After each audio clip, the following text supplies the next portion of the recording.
Hello, അസ്സലാമലൈക്കും, നമസ്കാരം. എല്ലാവർക്കും സുഖമാണെന്ന് വിചാരിക്കുന്നു. ഇതേപോലെ നമുക്ക് അടിപൊളി മട്ടൻ കറി നല്ല കുറുന്നനെ നല്ല ചാറോടെ കൂടിയിട്ട് നല്ല നാടൻ രീതിയിൽ നമുക്ക് അടിപൊളിയായിട്ട് നമുക്കൊരു മട്ടൻ കറി തയ്യാറാക്കിയാലോ. അപ്പം നമുക്കിന്ന് മട്ടൻ കറി തയ്യാറാക്കാൻ വേണ്ട സാധനങ്ങൾ എന്തൊക്കെയെന്ന് ആദ്യം തന്നെ നമുക്കതൊന്ന് നോക്കി നോക്കാം. അപ്പോൾ അതിനുവേണ്ടി ഞാനിവിടെ 1 കിലോ മട്ടൻ കഴുകി വൃത്തിയാക്കി വെച്ചിട്ടുണ്ട്.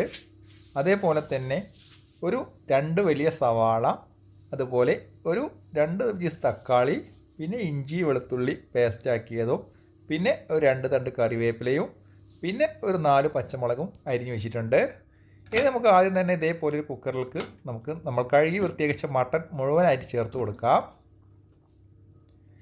അതിനുശേഷം നമുക്ക് നേരത്തെ നമ്മൾ അരിഞ്ഞു വെച്ച നമ്മുടെ 2 സവാള കൂടെ ചേർത്ത് കൊടുക്കാം. പിന്നെ അതുപോലെ തന്നെ നമുക്ക് നമ്മൾ അരിഞ്ഞു വെച്ച നമ്മുടെ തക്കാളി കൂടെ ചേർത്ത് കൊടുക്കാം. അതിനോടൊപ്പം തന്നെ നമ്മുടെ ഇഞ്ചി വെളുത്തുള്ളി, അതുപോലെ തന്നെ നമ്മൾ അരിഞ്ഞു വെച്ച പച്ചമുളക്, കറിവേപ്പില എന്നിവ എല്ലാം പാടെ ഇതിലേക്ക് ചേർത്ത് കൊടുക്കാം. പിന്നെ നമുക്ക് ഇതിലേക്ക് ചേർത്ത് കൊടുക്കേണ്ടത് ഒരു 1/2 ടീസ്പൂൺ ഉലുവയാണ്. അതുകൂടെ നമുക്കിതിലേക്ക് ചേർത്ത് കൊടുക്കാം.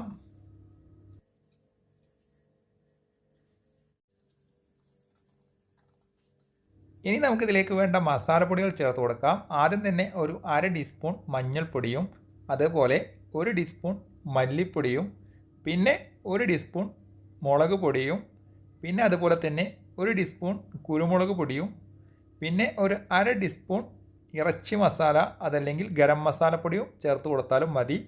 പിന്നെ ഇതേപോലെ ഒരു കഷ്ണം കറുകപ്പട്ട, അതുപോലെ 4 കഷ്ണം ഏലക്ക, പിന്നെ ഗ്രാമ്പു, കുറച്ച് ജീരകം, ഇതെല്ലാം ചേർത്തതിന് ശേഷം നമുക്ക് നല്ല അടിപൊളിയായിട്ട് കൈകൊണ്ട് നന്നായിട്ട് ഇതെല്ലാം ഒന്ന് മിക്സാക്കി എടുക്കാം. അപ്പോൾ നമ്മുടെ വീഡിയോ ആദ്യമായി കാണുന്ന കൂട്ടുകാർ ഇതുവരെ സബ്സ്ക്രൈബ് ചെയ്തിട്ടില്ലെങ്കിൽ ഒന്ന് സബ്സ്ക്രൈബ് ചെയ്യാനും, നിങ്ങൾക്ക് എൻ്റെ വീഡിയോ ഇഷ്ടപ്പെടുകയാണെങ്കിൽ ഒന്ന് ലൈക്ക് ചെയ്യാനും, നിങ്ങളുടെ വിലയേറിയ അഭിപ്രായങ്ങളും നിർദ്ദേശങ്ങളും താഴെ കമൻറ്റിലൂടെ രേഖപ്പെടുത്താനും മറക്കരുതേ. അപ്പോൾ നമ്മൾ നേരത്തെ കുറച്ച് ഉപ്പ് ചേർക്കാൻ മറന്നിരുന്നു, അപ്പോൾ അതുകൊണ്ട് പാകത്തിന് ഉപ്പ് കൂടെ ചേർത്ത് കൊടുത്തിട്ടുണ്ട്. ഇനി നമുക്കിതിലേക്ക് കുറച്ച് പാകത്തിന് വെള്ളം കൂടെ ചേർത്ത് വീണ്ടും നന്നായിട്ടൊന്ന് മിക്സാക്കി നമ്മുടെ ഈ ഇറച്ചി മസാല എല്ലാം മൂടുന്ന വിധം പാകത്തിന് വെള്ളം ഒഴിച്ച് നമുക്ക് ഒന്ന് മൂടി വെച്ച് നമുക്കൊന്ന് വേവിച്ചെടുക്കാം. അപ്പോൾ ഇതേപോലെ തക്കാളിയെല്ലാം കൈകൊണ്ട് നന്നായിട്ട് തന്നെ ഉടച്ച് തിരുമ്മി മസാല എല്ലാം നമ്മുടെ മട്ടനിൽ പിടിക്കും വിധം നന്നായിട്ട് തന്നെ ഒന്ന് മിക്സ് ആക്കിയിട്ടുണ്ട്. ഇനി നമുക്ക് പാകത്തിന് വെള്ളം എല്ലാം കറക്റ്റായതിനു ശേഷം നമുക്കിതൊന്ന് മൂടി വെച്ചിട്ട് നമുക്കൊന്ന് വേവിച്ചെടുക്കാം.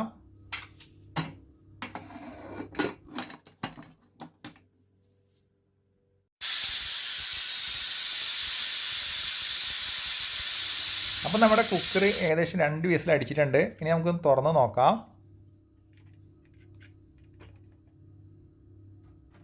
ഇനി നമുക്കൊന്ന് ഇളക്കി യോജിപ്പിച്ച് നോക്കാം. നമ്മുടെ മട്ടൻ എന്തായി നോക്കാം.